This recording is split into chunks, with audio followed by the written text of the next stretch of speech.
Здравствуйте, друзья! Кремлевская пропагандистка Маргарита Симоньян записала видео, в котором заявила, что организаторы мобилизации в РФ подталкивают Россию к хаосу, гражданской войне и развалу, так как своими безумными и крайне непрофессиональными действиями нагнетают в обществе протестные настроения и тем самым подталкивают россиян к бунту. Когда я писала, что вижу только две опции: или наша безоговорочная победа, или ядерная война, и что третьего я как-то ничего разглядеть не могу, это было до объявления частичной мобилизации. Теперь я это третье, к сожалению, разглядеть могу.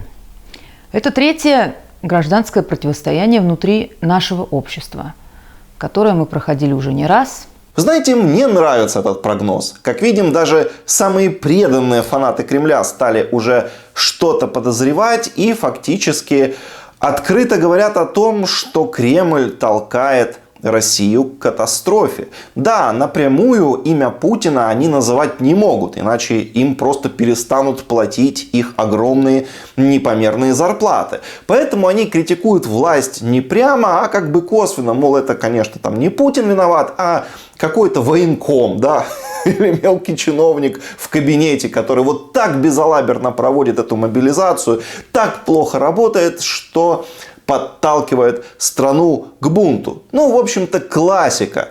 Хороший царь, плохие бояре. Известная российская история. Почему это может произойти? Потому, почему это происходит всегда. Раздолбайство.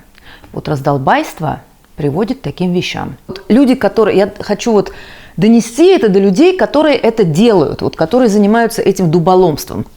Вы сейчас работаете на врага. В общем, все как всегда. Бездарный авторитарный режим завел страну в тупик и теперь ищет виноватых. Ну а поскольку критиковать вождя нельзя, то виноватых ищут среди мелких исполнителей. Мобилизация оказалась настолько непопулярна в обществе, настолько люди ее не принимают, настолько сильно возмущение, что даже пропагандисты понимают, что Россия такая на грани на грани пожара, да, она может вот-вот полыхнуть, и в срочном порядке пропагандисты бросились отводить подозрения от главного виновника. Мол, да, все очень плохо, так плохо идет мобилизация, но это не Путин виноват, а это виноваты мелкие какие-то чинуши, там, военкомы в военкоматах, вот это все они такие плохие. Да, пока что они стесняются называть имя Путина, но мы понимаем, что рано или поздно им придется его назвать. Потому что, конечно же, для всех очевидно, все понимают, даже если это не говорят,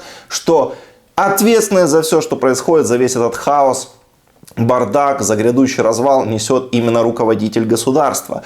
Рыба всегда гниет с головы. Не бывает так, что виноваты какие-то военкомы, а Путин там сидит где-то и ничего не знает. То, что происходило, ввязаться в эту абсолютно безумную войну без подготовки, завести страну в этот тупик, конечно же, это вина не военкома, не какого-то мелкого чиновника. Это вина Путина. Виноват руководитель. Пока что россияне боятся это говорить.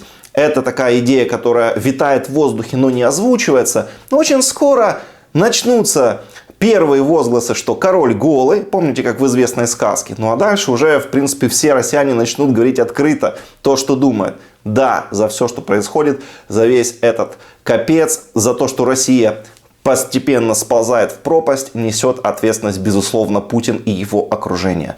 Кремлевская верхушка. Помогите распространить эту информацию. Поделитесь видео. Это нужно доносить до как можно более широкой аудитории. И обязательно подпишитесь на канал. Это тоже очень важно.